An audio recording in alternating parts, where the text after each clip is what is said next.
echilibru, sunt gazda dumneavoastră, psiholog Elena Harbor, iar astăzi vorbim, după cum am promis într-o ediție anterioară, despre somatizare. În ediția de astăzi o să fac descrierea încadrării tulburărilor somatice pentru ca ulterior să dezvolt ce înseamnă tulburarea psihosomatică. Somatizarea apare ca simptom în corp în momentul în care există un conflict psihologic și emoțional care este nerecunoscut, este negat și singura posibilitate de a corecta lucrurile este ca emoția să se manifeste prin corp. Sunt acele boli la care nu există o cauză somatică fiziologică. Nu există o disfuncție a organelor sau un virus sau ceva în neregulă. De cele mai multe ori, pacienții care au boli somatoforme caută și fac tot felul de analize, merg pe la foarte mulți medici și răspunsul este inevitabil: nu aveți nimic, sunteți sănătos tun. Și totuși, simptomele persistă. Dar cum ajungem acolo? Tulburările somatoforme se clasifică în funcție de modul în care pacientul experimentează simptomele. Le experimentează voluntar sau involuntar. În categoria de experimentare voluntară avem tulburarea fictivă, care presupune că pacientul își falsifică sau își creează simptomele în mod special, conștient de asta, pentru că are nevoie să joace rolul bolnavului și să fie îngrijit, să primească atenție din partea cadrelor medicale, atenție medicală sau atenția partenerului sau partenerei de cuplu în mod special sau a părinților, poate, sau în mod special îmbolnăvește pe cineva pentru a juca rolul îngrijitorului și să obțină de acolo beneficiile de putere și control asupra sa, a situației și a persoanei respective. Are nevoie să demonstreze că poate și îi oferă sens și unicitate. Aceasta este tulburarea fictivă. Nu există, dar sigur ați auzit de tulburarea Münchhausen, în care au fost foarte multe cazuri de copii care erau în mod special îmbolnăviți de către mamele lor ori cadre medicale specializate, ori pur și simplu doreau atenția cadrelor medicale și atunci produceau în mod special, intenționat, conștient, răni copiilor. Această tulburare fictivă se găsește și se întâlnește foarte des în tulburările de personalitate și în mod special s-a demonstrat că toți pacienții care au suferit de această tulburare aveau un istoric de abuz în copilăria mică. Abuz și experiențe multe cu mediul spitalicesc. O altă tulburare care face parte din categoria tulburărilor somatoforme voluntare este tulburarea de prelucrare sau în engleză spus malingering. Este vorba despre falsificarea intenționată a simptomelor cu scop de a obține beneficii secundare, respectiv bani, casă, reduceri sau tot felul de beneficii care se acordă persoanelor încadrate cu boli cronice și boli de handicap. În această tulburare, prevalența este mai mult la bărbați decât la femei și este caracterizată de faptul că pacientul nu colaborează și este foarte nemulțumit când primește rezultate negative de la analize. Chiar se străduie să obțină boală și să se îmbolnăvească pentru a obține beneficiile acordate de sistem sau de bani de la rude, cunoștințe și prieteni. În categoria tulburărilor somatice involuntare, cele care nu sunt create prin dorința pacientului și nu sunt conștientizate decât partea de simptomatologie, nu și conflictul psihologic despre care am vorbit mai devreme, sunt trei tipuri de boli. Avem boala somatoformă, care este caracterizată de prezența unui simptom real, dar fără o cauză biologică, fiziologică și care durează de mai mult de 6 luni de zile. Pacientul caută tot felul de analize, de medici, de răspunsuri, veșnic primește răspunsuri că nu este nimic în neregulă. Pe de altă parte, este foarte măcinat de îngrijorarea vis-a-vis de starea sa de sănătate, pentru că toți medicii spun că nu are nimic din punct de vedere fiziologic. Pe de altă parte, simptomul este acut sau simptomele sunt acute și permanente, prezente.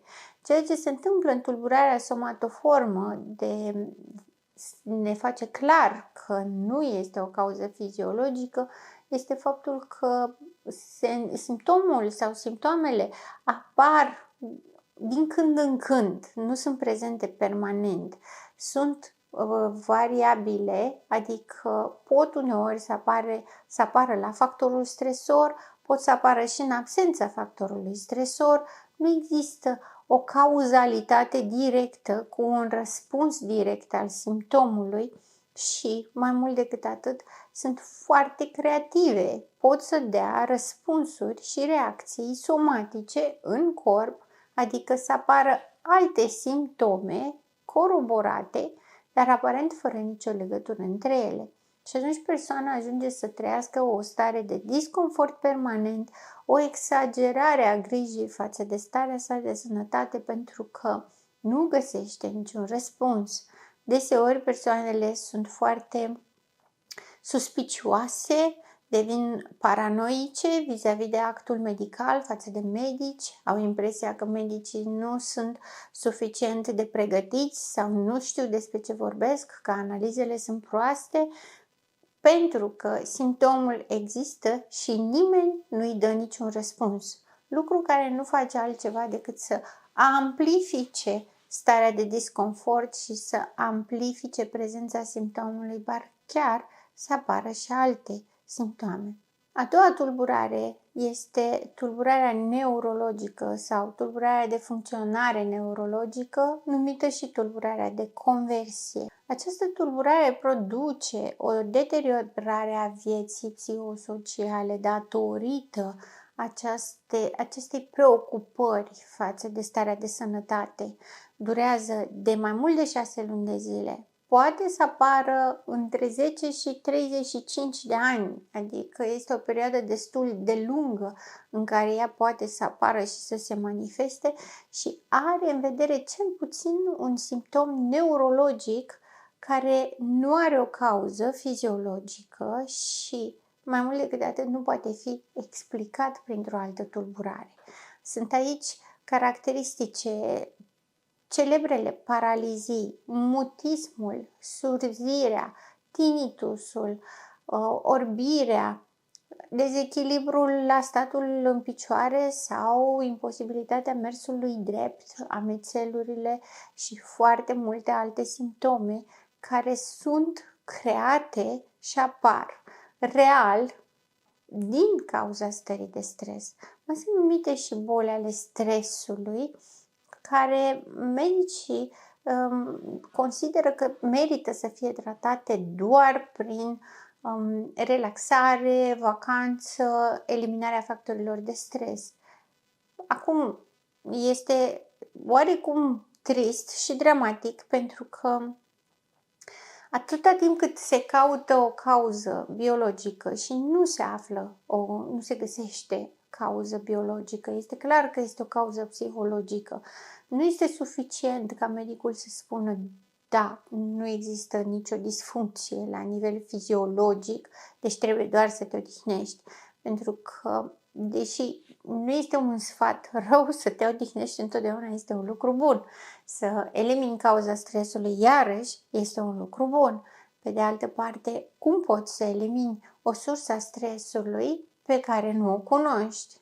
Majoritatea pacienților care au tulburări somatoforme nu realizează cauza conflictului psihologic Și atunci ei nu au cum să elimine o cauză a stresului atâta timp cât nu conștientizează și nu realizează sursa conflictului psihologic. De cele mai multe ori, demersul lor intern este de a găsi justificări și răspunsuri, de a încerca să dea explicații lor prima dată, cum că ceea ce trăiesc ei, chiar dacă se simte disconfortabil, este un lucru bun, încearcă să se păcălească și să se mintă singuri privind starea lor în care se află, că este bună, este în regulă. Adică, da, am o căsnicie, nu este minunată, nu este perfectă, dar am o căsnicie ca toată lumea sau poate chiar mai bună decât toată lumea.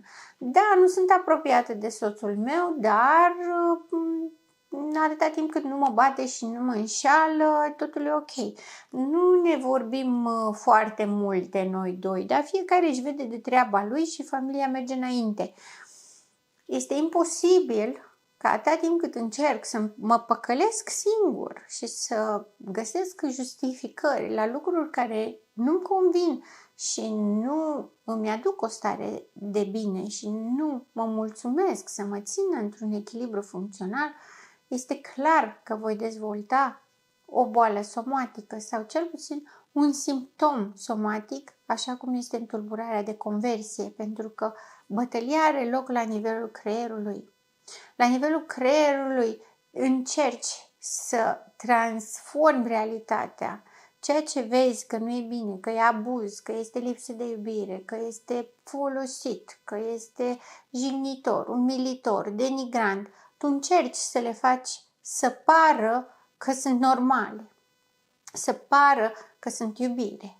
Și atunci este absolut normal ca undeva în subconștientul tău, care știe care este realitatea, oricât ai încerca să-l minți și să-l păcălești, să descarce această tensiune în corp pentru a-ți atrage atenția că nu este în regulă ce se întâmplă și să te oblige să schimbi ceva, să iei măsuri. Al treilea tip de tulburare involuntară somatică este preocuparea față de grija de sănătate în absența oricărui simptom.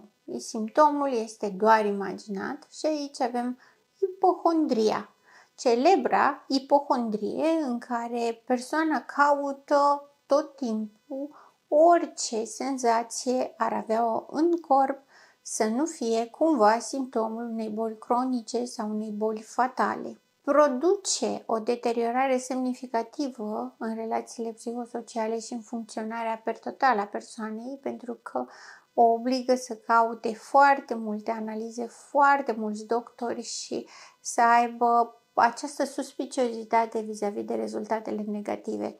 Ipohondria este o boală a tulburării mentale, somatoforme involuntare. Iată că astăzi am vorbit despre aceste 5 tipuri de tulburări somatoforme.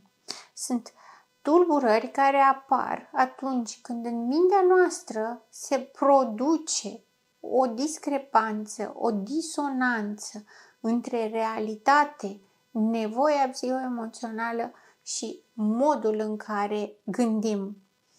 Gândul și mintea noastră este un instrument foarte puternic care poate să ne dea și disconfort și confort, poate să ne dea și satisfacție și insatisfacție. Și foarte multe din procesele psihice se întâmplă involuntar. Nu ne propunem să dezvoltăm o boală, nu ne propunem să avem simptomi de boală sau nu ne propunem să ne fie frică, cu siguranță.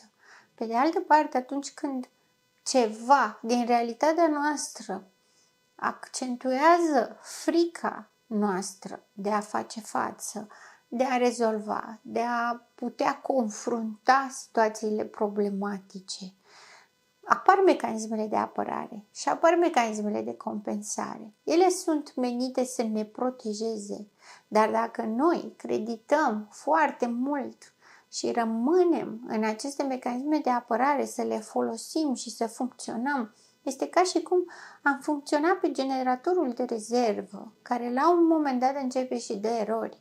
Pentru că mecanismele de apărare și mecanismele de compensare au sens atunci, în momentul în care se întâmplă o problemă, dar ele nu sunt menite să funcționeze pentru o viață întreagă și nu sunt universal valabile. Dacă am învățat să evităm o situație problematică fără să o confruntăm, că există și această posibilitate, nu înseamnă că în toate situațiile va merge la fel.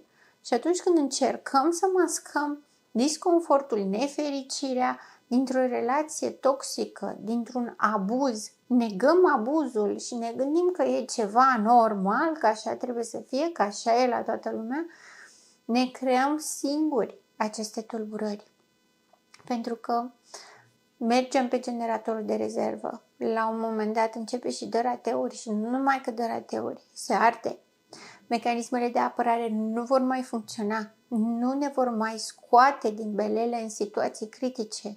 Este cel mai bine să începem încet să ne uităm cu sinceritate în ritmul dumneavoastră, așa cum suportați, câte puțin, dar trebuie să vă uitați la viața dumneavoastră și la cine sunteți dumneavoastră în realitate.